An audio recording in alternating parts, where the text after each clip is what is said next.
Good morning, class 6, third part of your revision, water cycle 14, lesson 14, water.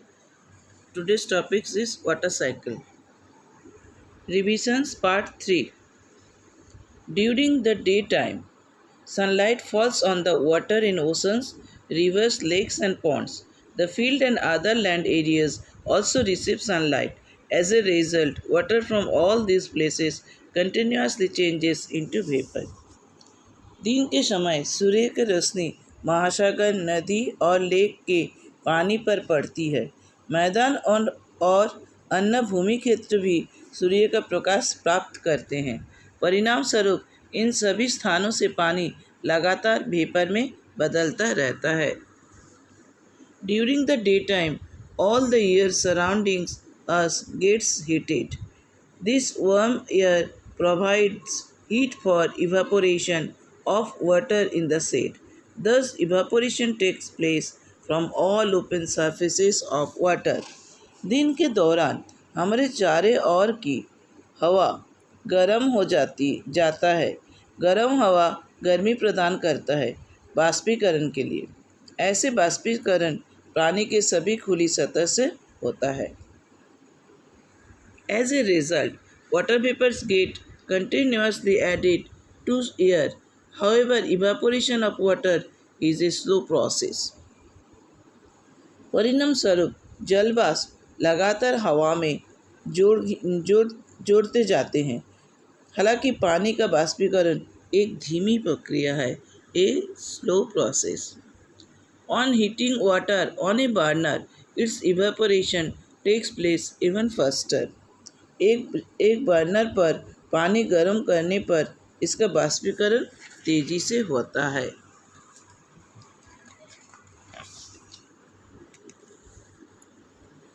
Water vapor enters the air through the process of evaporation and transpiration. जल वाष्प air में प्रवेश करता है बाष्पीकरण और बाष्प उत्सर्जन की प्रक्रिया के माध्यम से। The process of condensation plays an important role in bringing water back to the surface of earth. धरती के सरफेस से पानी को वापस लाने में कंडेंसेशन की एक बड़ा भूमिका होता है। As we go higher from the surface of earth, it gets cooler. When the air moves up, it gets cooler and cooler. At sufficient heights, the air becomes so cool that water vapor present and condenses to many tiny drops of water called droplets. In these tiny droplets that remain floating in air and appears to us as clouds. ये मैं कल भी आप लोग को video में बताई थी, आज दोबारा फिर इसको अच्छे से समझा रही हूँ। कंडेंसेशन एंड इवेपोरेशन एक इम्पॉर्टेंट रोल है हमारे वाटर साइकिल में।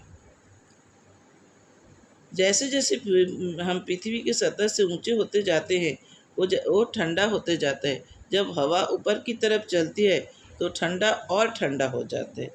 एक पर्याप्त हाइट पर पहुंचने पर यह एयर वास्तविक रूप से ठंडा हो जाता है। जो जल वाष्प इसमें मौजूद होता है वो पानी के छोटे छोटे बूंद के रूप में संघनित हो जाती है, जिसे ड्रॉपलेट्स कहा जाता है। ये छोटे जलकणिका जो हवा में तैरती रहती हैं बादल के रूप ले लेती है। ये मैं कल भी आप लोग को एक बार समझाई थी, आज दोबारा फिर एक बार रिविजन्स के माध्यम से एक बार और बता दे रहा हूँ।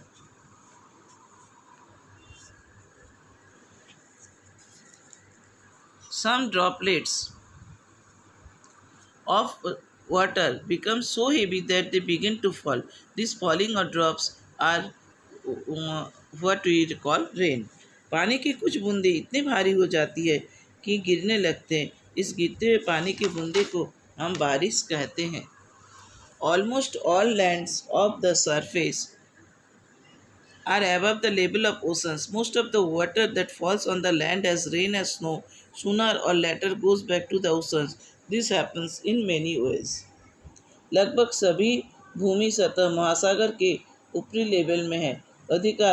अधिकांश पानी जो बारिश और बर्फ के रूप में भूमि पर गिरता है वो बाद में महासागर में वापस चले जाता है। ये कोई ये कई मायनों में होता है। The rain water also fills up the lakes and ponds. A part of rainwater gets absorbed by the grounds and seems to disappear in the soil. Some of this water is brought back to the air by the process of evaporation and transpiration. The rest seeps into the ground. Most of this water becomes available to us as groundwater. बारिश के पानी भी झीलों और तालाबों को भर देता है। बरसात का पानी एक हिस्सा जमीन से अवशोषित हो जाते हैं और मिट्टी में गायब हो जाते हैं, मतलब मिट्टी में मिक्स हो जाते हैं। इस पानी से कुछ पानी बाष्पीकरण हो की प्रक्रिया द्वारा एयर में वापस आ जाता है। ये पानी ज़्यादातर जमीन शोषण कर लेता है। इसके पानी अधिकांश हिस्से भूजल अतः ग्राउंड वाटर के रूप में हमारे पास उपलब्ध है।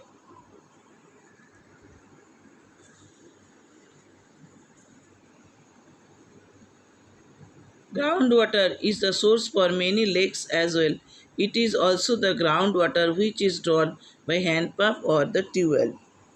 भूजल कई झीलों और कुआं के स्रोत है। दिस ग्राउंड वाटर से ड्रोन बाई हैंड पम्प। ये भूजल हैंड पम्प के द्वारा खींचा जाता है।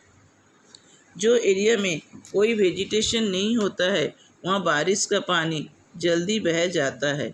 बारिश का पानी मिट्टी के ऊपर एक परत की तरह से मिट्टी के ऊपर की परत को क्या करता है, बारिश का पानी बहाकर ले जाता है। ऐसे कुछ क्षेत्र में जहाँ अधिकांश भूमि कंक्रीट से भर दी जाती है। जो एरिया हम सीमेंट से कंक्रीट में भर देते हैं वहाँ क्या होता है, बारिश का पानी अंडरग्राउंड या तो मिट्टी में जा नहीं सकता है। वो भूमि का अधिकांश भूमि कंक्रीट के ऊपर से क्या होता है, कंक्रीट हो जाता है, तो पानी क्या होता है, मिट्टी के ऊपरी क्षेत्रों में बहकर ले जाता है। We know that the water brought back to the surface of the earth by rain, hail or snow goes back to oceans. Thus, water from the oceans and surface of the earth goes into the air as a vapor, return as rain, hail or snow, and finally goes back to the oceans. This circulations of water in this manner is known as water cycle.